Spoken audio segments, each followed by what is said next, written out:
వృశ్చిక రాశి ప్రేక్షకులకు స్వాగతం.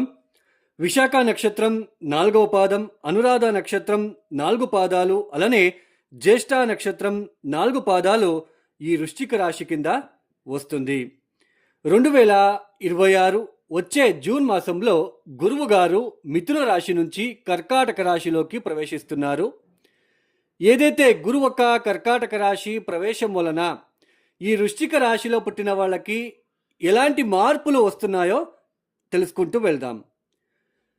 ఇక్కడ ముఖ్యంగా గురువు గారు ఒక రాశిలో 1 సంవత్సరం పాటు సంచారం చేయాలి. ఒక రాశిలో 30 డిగ్రీలు ఉంటుంది, 30 డిగ్రీస్ ఉంటుంది. అంటే 12 రాశులకి కలిపితే 12 × 30 మల్టిప్లికేషన్ చేస్తే 360 డిగ్రీ అవుతుంది. అంటే ఒక సర్కిల్ వచ్చేసి 360 డిగ్రీ. అంటే గురువు గారు ఒక రాశి నుంచి ఇంకొక రాశికి మారి సంచారం చేయాలి అంటే 12 మాసాలు పడుతుంది.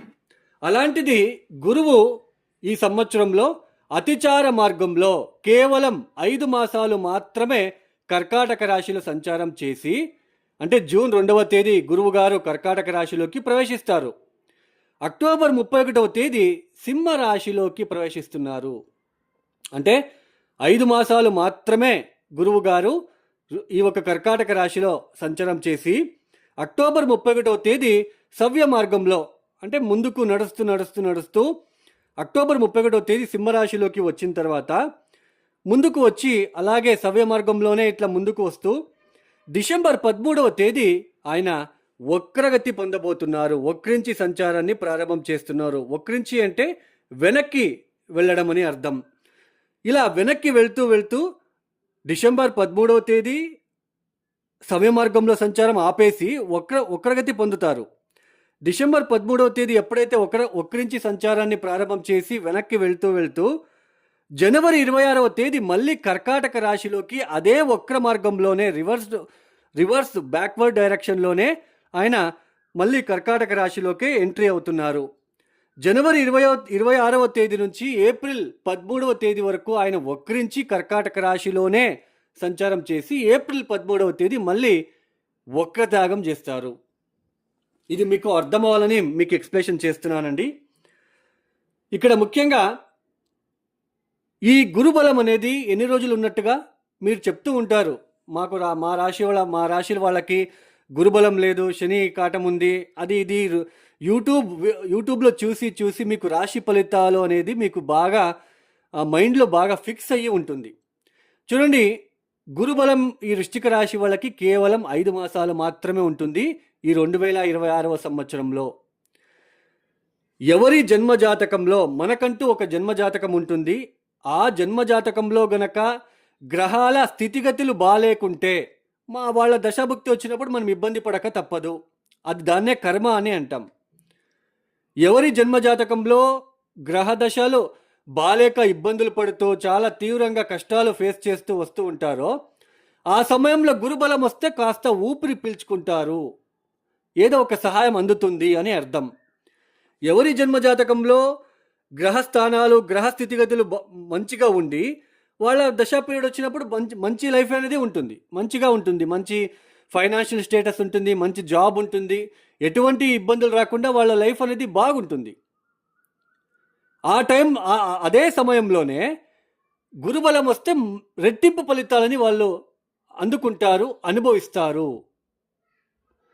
ఇది మీరు అర్థం చేసుకోవాలనే చెప్తున్నాను. డైరెక్ట్గా గురుబలం ఉంది, మీరు కోట్లు సంపాదిస్తారు, ఈ సంవత్సరం మీ లైఫ్ టర్న్ అయిపోతుంది అని చెప్తే అది ఫేక్ అండి. కోట్లు సంపాదిస్తారు, అది మీ జాతకంలో తెలుస్తుంది, గోచారంలో తెలియదు, గోచారంలో అర్థం కాదు. దీన్ని గుర్తించండి. వృశ్చిక రాశిలో లక్షల మంది ఉంటారు, అందరికీ ఒకేలాగా ఉండదు ఫలితాలు. ఈ వృశ్చిక రాశి వాళ్ళు గత 2025వ సంవత్సరంలో అష్టమ గురువుతో చాలా ఇబ్బందులు పడ్డారు. అలానే పంచమ శని, ఇక్కడ సాటర్న్ సంచారం చేస్తున్నారు. శని ఒక సంచారం, పంచమ శని అంటే చాలా తీవ్రమైన ఇబ్బందులు ఉంటాయి, మెంటలీ స్ట్రెస్ ఉంటుంది. పంచమ స్థానం అంటే ఏంటి? ఒక రికగ్నైజేషన్, మనం చేసే పనులకు గుర్తింపు ఉందా లేదా అని పంచమ స్థానం మనకి రిప్రజెంట్ చేస్తుంది. గుర్తింపు అంటే అది భార్యాభర్తల మధ్య కావచ్చు. నా భార్య కోసం నేను ఇంతలా కష్టపడుతున్నాను, నాకు ఒక మంచి గుర్తింపు కూడా లేదు తన నుంచి, నేను ఎంత ప్రేమించినా తనతో నేను బాగుండాలనుకున్నా తన నుంచి ఆపోజిషన్ ఏర్పడుతుంది అనుకుంటున్న వాళ్ళకి పంచమ స్థానం బలహీనంగా ఉంటుంది. మీరు కావాలంటే చెక్ చేసుకోండి. అలానే సంతానం మీ మాట వినకపోవడము, సంతానం వలన ఇబ్బందులు ఇవన్నీ కలుగుతున్నాయి మన జీవితంలో అంటే పంచమ స్థానం ముఖ్యం.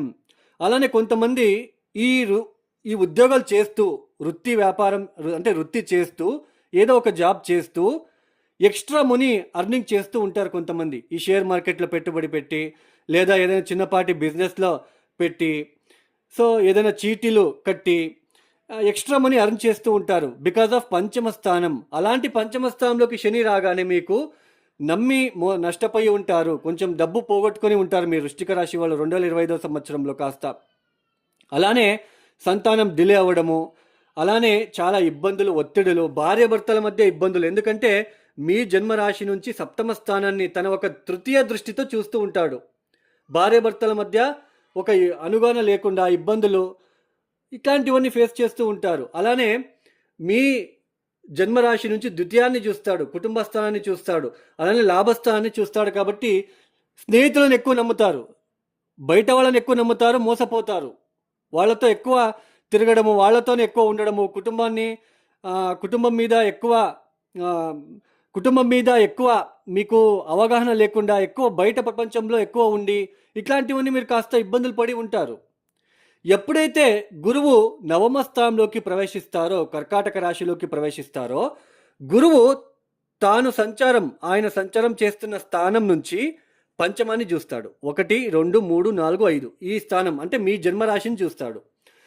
ఆయన సంచారం చేస్తున్న స్థానం నుంచి సప్తమ స్థానం 5, 6, 7 సప్తమ స్థానాన్ని చూస్తాడు. అలానే నవమ స్థానాన్ని చూస్తాడు. శని మీద దృష్టి పడుతుంది. కాబట్టి మీరు ఏదైతే తప్పులు చేసి ఉంటారో ఇప్పుడు మీకు అర్థమవుతుంది. అలానే మీరు ఆ 2025 సంవత్సరంలో ఎంత కష్టపడి మీరు ఏం చేసినా ఒక గుర్తింపు అంది ఉండదు. ఈ సమయంలో ఆ గుర్తింపు అందడం లాంటిది, అలానే భార్యాభర్తల మధ్య ఇబ్బందులు తగ్గడం లాంటిది, ఒక అవగాహన పెరగడం లాంటిది, అలానే రావాల్సిన డబ్బు ఏదైనా ఉంటే అది మీ చేతికి ఇప్పుడు అంటే జూన్ 2వ తేదీ నుంచి అక్టోబర్ 31 ఈ 5 మాసాలలో మీకు కాస్త ఈ ఒక డబ్బు ఏదైనా రావాలి అనుకుంటే ఆ డబ్బు మీ చేతికి అందడం లాంటిది. అలానే అనవసరమైన భయము, ఇబ్బందులు, ఆరోగ్యరీత్యా ఇబ్బందులు పడుతున్న వాళ్ళకి అవన్నీ కోలుకొని చాలా మంచి సమయం అనేది మీకు రాబోతున్నది. ఆరోగ్యరీత్యా ఎవరైతే ఇబ్బందులు పడుతున్నారో లేదా బాగా ఏదో ఒకటి ఆలోచన, భయము ఇట్లా బాగా ఫేస్ చేస్తూ వస్తున్నారు మీరు, ఇక మీద అవి తగ్గుతాయి. ఆ భయం నుంచి బయటపడతారు, ధైర్యంగా ఉండగలుగుతారు, ఆత్మవిశ్వాసం పెరుగుతుంది. మీ జన్మరాశిని చూస్తాడు, ఆత్మవిశ్వాసం పెరుగుతుంది. పెళ్లి కాని వాళ్ళకి పెళ్లి ఫిక్స్ అవ్వడానికి అవకాశాలు ఉంటాయి. అలానే ఈ సమయంలో తీర్థక్షేత్రాల దర్శనాలు, దూరపు దర్శనాలు చేసుకోగలుగుతారు. ఈ వృశ్చిక రాశి వాళ్ళు ప్రయాణాలు ఎక్కువగా ఉంటాయి. అలానే మీ ఒక తండ్రి ఒక సహాయ సహకారాలు, అలానే మీ తండ్రికి ఏదైనా వృత్తి వ్యాపారాల్లో మంచి గుర్తింపు అందుకోవడం లాంటిది, ఇలాంటి మంచి శుభయోగాలు జూన్ 2వ తేదీ నుంచి అక్టోబర్ 31వ తేదీ ఈ 5 మాసాలలో మీరు చూడబోతున్నారు. మొత్తానికి వృశ్చిక రాశి వాళ్ళకి రాబోయే 5 మాసాలు కాస్త అభివృద్ధిదాయకంగా ఉంటుంది. ఈ వృశ్చిక రాశి వాళ్ళకి, ఈ వృశ్చిక రాశి వాళ్ళు తప్పనిసరిగా దత్తాత్రేయుని ఎక్కువ పూజించడానికి, దక్షిణామూర్తి టెంపుల్కి వెళ్ళి రావడానికి, అలానే వీరభద్ర ఒక టెంపుల్కి మీరు వెళ్ళి రావడానికి ప్రయత్నాలు చేయండి. ఇంకా మీకు మంచి ఫలితాలు వస్తాయి. ఎవరైతే ఈ వీడియోని చూస్తున్నారో మీకు నచ్చితేనే లైక్ చేయండి, షేర్ చేయండి, సబ్స్క్రైబ్ చేసుకోండి. అలానే ఎవరికైనా ఆస్ట్రాలజీ కన్సల్టేషన్ కావాలనుకుంటే డిస్ప్లే అవుతున్న నెంబర్కి నేరుగా కాల్ చేయండి. మీరు మీ సమస్యలన్నీ చెప్పుకోరాదు. ఇది కంప్లీట్ వేదిక్ ఆస్ట్రాలజీ అండి. మీ సమస్యలు ఏ ఒక్క విషయాలు ఇబ్బందులు పడుతున్నారు, ఎప్పటి నుంచి బాగుండట్లేదు, ఈ టోటల్ జాతకరీత్యా ఏ గ్రహము మీకు ఎక్కువ ఇబ్బంది పెట్టబోతుంది, రాబోయే రోజుల్లో మీకు ఏ దశాభుక్తి జరుగుతుంది, ఏ పరిహారాలు చేసుకుంటే మీకు కాస్త ఇబ్బంది నుంచి బయటపడతారు, మీరే కష్టపడి చేసుకోవాలి పరిహారాలు, అలాంటివి నేను చెప్పడం జరుగుతుంది. ఎవరికైనా నచ్చితే కాల్ చేయండి. ఇక సర్వే జనం సుఖినో భవంతు. ధన్యవాదములు. జై శ్రీరామ్.